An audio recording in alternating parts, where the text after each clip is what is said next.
O presidente Lula convocou uma reunião de emergência hoje com os principais ministros para apressar a edição de uma medida provisória com o objetivo de reverter a derrubada de vetos do Congresso que geram aumento na conta de luz dos brasileiros. De volta aqui o repórter André Anelli.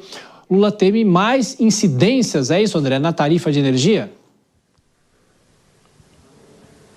É isso mesmo, Tiago, e até por conta disso ele reuniu os ministros Rui Costa, da Casa Civil, Fernando Haddad, da Fazenda e Alexandre Silveira, de Minas e Energia, nessa reunião que inicialmente não estava prevista na agenda. A pauta principal foi justamente o conjunto de vetos derrubados pelo Congresso no projeto que regulamenta as usinas eólicas offshore, aquelas usinas que ficam em alto mar. Relembrando que o presidente Lula vetou alguns chamados jabutis, aqueles trechos que não tinham nada a ver com o texto original, e entre esses trechos estavam benefícios a outros segmentos do setor elétrico que foram inseridos no projeto, como, por exemplo, a contratação de usinas térmicas a gás e pequenas centrais hidrelétricas, as PCHs. Uma parte desses vetos já foi derrubada na sessão do Congresso na semana passada, impondo um custo adicional de 35 bilhões de reais ao ano nas tarifas de energia, valor esse que vai ser dividido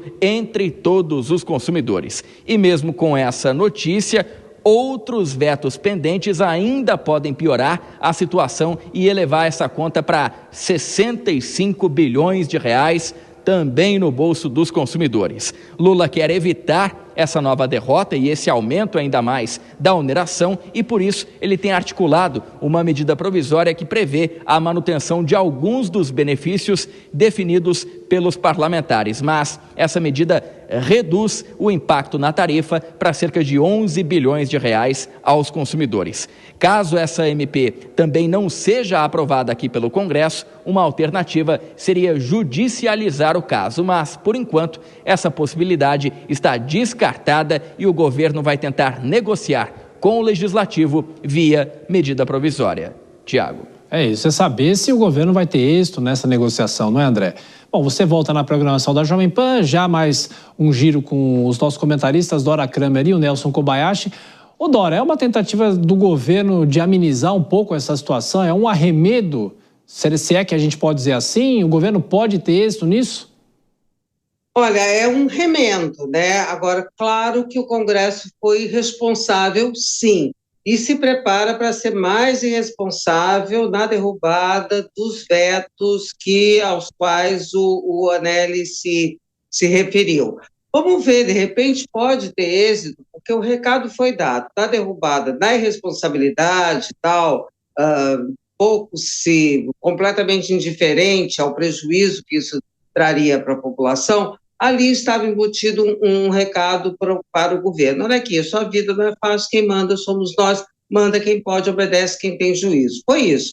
Aí o presidente Lula chama os ministros exatamente para ver se reforça essa ofensiva, digamos assim, por negociação. Porque lá, na hora que os vetos foram derrubados, Tiago, estava o ministro da Fazenda em férias e o presidente da República do Canadá, uma reunião do G7, em que a presença dele não fez a menor diferença, inclusive ele dando umas gafes e tal, quer dizer, assim também deixando o Congresso à própria sorte e com operadores que são inoperantes em relação aos dos governos anteriores, do próprio Lula, fica difícil, né? Então, a tentativa do presidente é de se reorganizar. Não dá para dizer que não tenha êxito. Pode ser que tenha, mas quem vai dar esse termômetro, vai decidir se vai ser bem sucedido ou não é o Palácio do Planalto,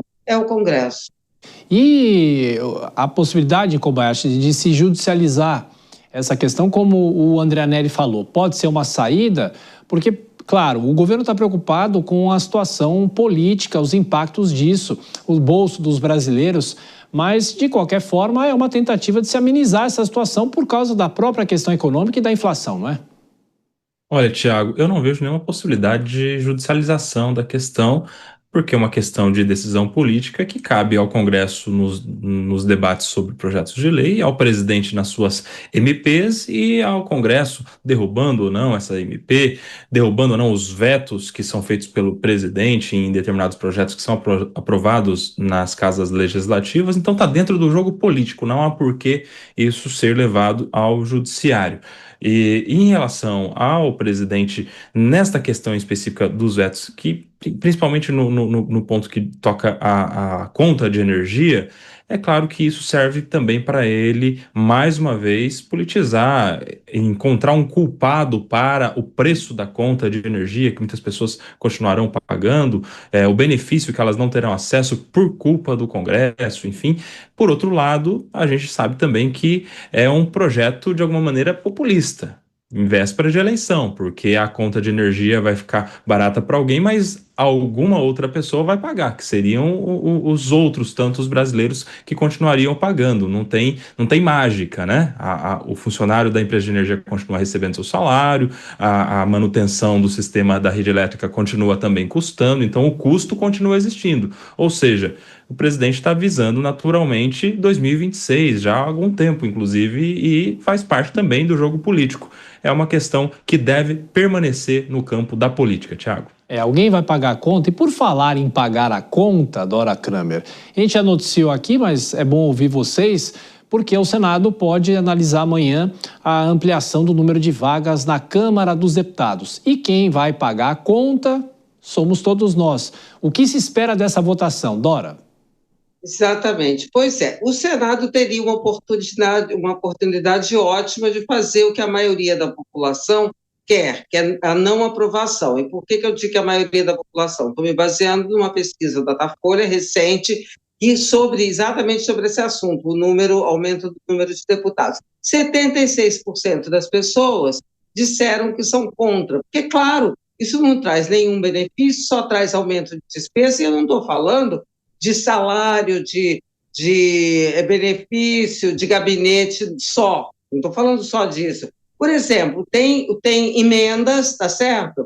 Porque o pessoal não vai querer redistribuir, vai querer aumentar o valor para incorporar as 18 excelências novas. E mais, tem um efeito cascata sobre as assembleias legislativas. Então, o Senado poderia aproveitar essa oportunidade, mas eu acho que não vai, porque essa resistência, há alguma resistência de alguns senadores que ficaram constrangidos com a reação, mas eu acho que é um constrangimento insuficiente para romper um acordo que o Senado tem com a Câmara, que é de aprovar essa medida que já passou pela Câmara. Kobayashi, se o Senado for deixar isso em banho-maria, o que acontece?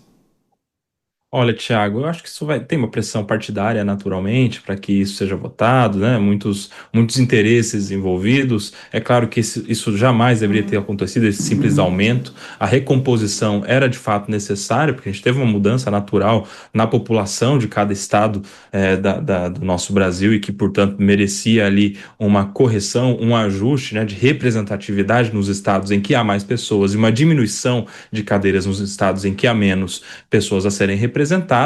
Só que imagine só, se na Câmara dos Deputados os deputados votaram por aumentar, mesmo diluindo ainda mais a importância da sua cadeira entre tantas outras, deixaram de ser 1 em 513 para ser 1 em 531, imagine no Senado, que daí isso aumenta ainda mais o poder da cadeira do senador, que vai continuar sendo 1 em 81, ou seja, com um determinado poder, vendo os deputados federais da outra casa, naturalmente, ainda mais fracos do ponto de vista da proporção, da representatividade no meio do colegiado todo. Ou seja, a grande tendência, infelizmente, é que isso passe também no Senado. A questão é de tempo e de quando que isso vai ser aprovado definitivamente, mas é um caminho sem volta. Infelizmente, os 70 e tantos % que a Dora nos trouxe aí da população que é contra esse aumento e que vai pagar a conta, vai ver, mais uma vez, a conta caindo e o projeto passando no Congresso Nacional.